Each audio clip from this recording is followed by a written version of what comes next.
What's up, motherfuckers? It's time to talk about the hardest N64 game that money can buy. F-Zero X. When I say hardest, I don't mean most difficult, although it is difficult. I just mean this game goes so damn hard my Waddle Dee headband would be proud. Subscribe if you're trying to go hard too, like me. And I'm also killing it out here in these F-Zero Grand Prix. I've recently been streaming it. I streamed through Expert on Queen Cup, King Cup, Joker Cup. I also recorded 2.5 hours of gameplay that will be spruced in here to tell you about why this game is so damn badass and why it demands your attention. First off, it is futuristic racing at maximum velocities. And no, I'm not saying maximum velocity because that's the name of the title in the series, although that's probably a Freudian incorporation. I think that's kind of fitting for what you have to do. You need to go at maximum velocities, over 1,000 kilometers per hour on these tracks, in these cups. You can't look away from the screen for a second. I tried streaming this game, I couldn't even look at my chat. I could only look at it and then crash my car. It was so intense. I was having such a blast playing. But the thing about it is, these courses are fast. You'll finish laps within 30 to 40 seconds and even less if you're a pro. You won't spend more than 15 minutes doing one Grand Prix Cup, and each course with 3 laps will average about 1 minute and 30 seconds. You're going so damn fast in this game. You're paying attention to all the twists and turns and obstacles, and the slightest over flick of the joystick is going to send you crashing to a airy death. It's great. I love it. I love this game so much. I've played it a lot over the years. I played it growing up and unlocked all the racers, which is no small feat. You need to clear all the cups on expert difficulty. I did that again a couple of years back, and I did it again twice just this weekend. One on stream and one off. I love the racing. It is just so engaging, and it demands you being present the whole way through. I find that with so many video games nowadays, I'm just not present. I'm just playing to play. I'm just platforming to clear through the levels and add another game down to my backlog. But not F-Zero X. I'm just wholly into the experience in a holy way. I'm just totally committed spiritually, emotionally, and physically. Now let's talk about some of the other perks. Before there was the F1, there was F-Zero, and before F-Zero X, there was F-Zero on the SNES. That game had 4 racers and was pretty flat, all things considered. I don't go back to that one this much, but the upgrades to this one are just so impressive.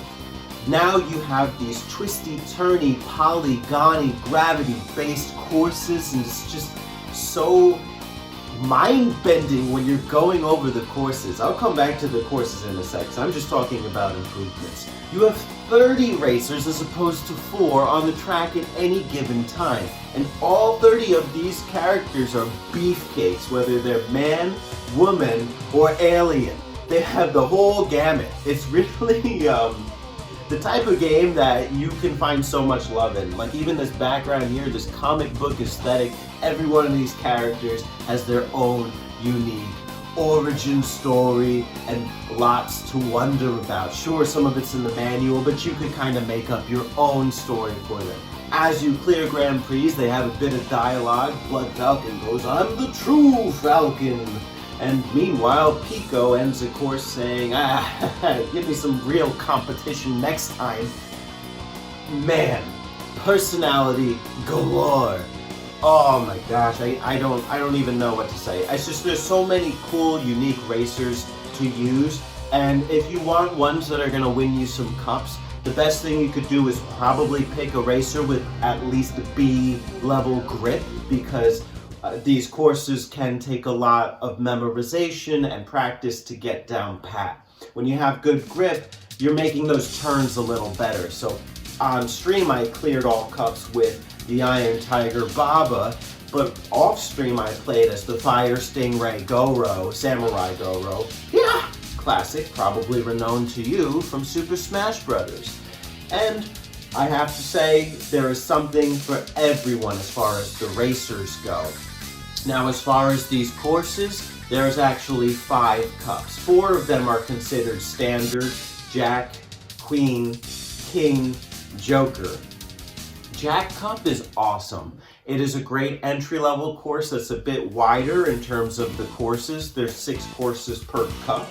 And some of my standouts from that one are obviously Mute City, the first one. You can really excel in your boosting with each racer that you use and go full velocity.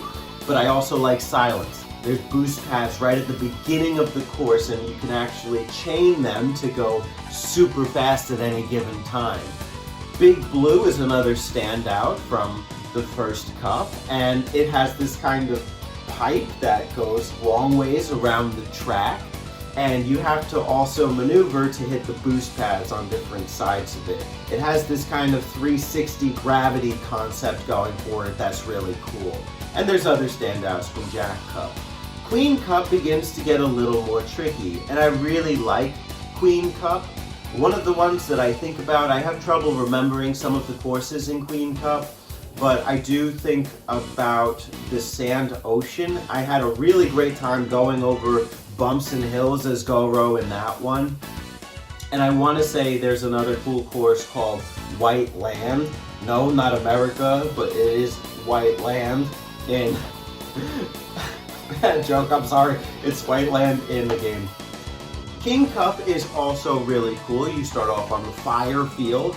That one is super impressive. Oh, going back to Queen Cup, there's one that has like all these like jumps out with like boosts, and you keep going over. You could like accidentally retire at any point. So that one's really cool. And then I don't really remember too much else from King Cup. I think they start to reuse courses, but without changing, how do I say this? Without giving you some of the amenities like the boost pads, so they're really starting to test your skill. And then Joker Cup, the one that always stands out to me is the big hand. There's no walls for half the course, so you really need to play that one professionally. Oh, and hands down, the best Rainbow Road out of any racing game, take that Mario Kart. I also think there's a lot of room to push you to play this game well.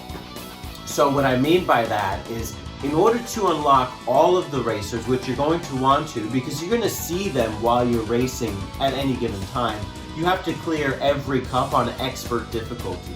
And expert is no joke. You really do need to be good at the game to clear on expert. Not perfect, they have another difficulty above expert, but it is quite challenging. And you have to have gotten expert on Jack, Queen, King, and Joker. So it's time to lock in and start winning some Grand Prix. This is truly Ricky Bobby personified. If you're not first, you're last. If you haven't bought this game, you're missing out. I so recommend, if you own an N64, or if you want that service on Switch for N64 games, F-Zero X is a game that makes either option well worth it. And I challenge you to win all the Grand Prix, clear the game, and get all the racers. And once you're done with that, do it again. Do it as another racer and find another racer you like. And while you're at it, do the time trials. Time trials for every course, and submit your high scores to the leaderboards. My gosh, wonderful experience. Greatest N64 game of all time? Perhaps. I'll let you decide. Thanks for watching, everybody. Stay badass, and I'll see you when I see you. Majora T, out.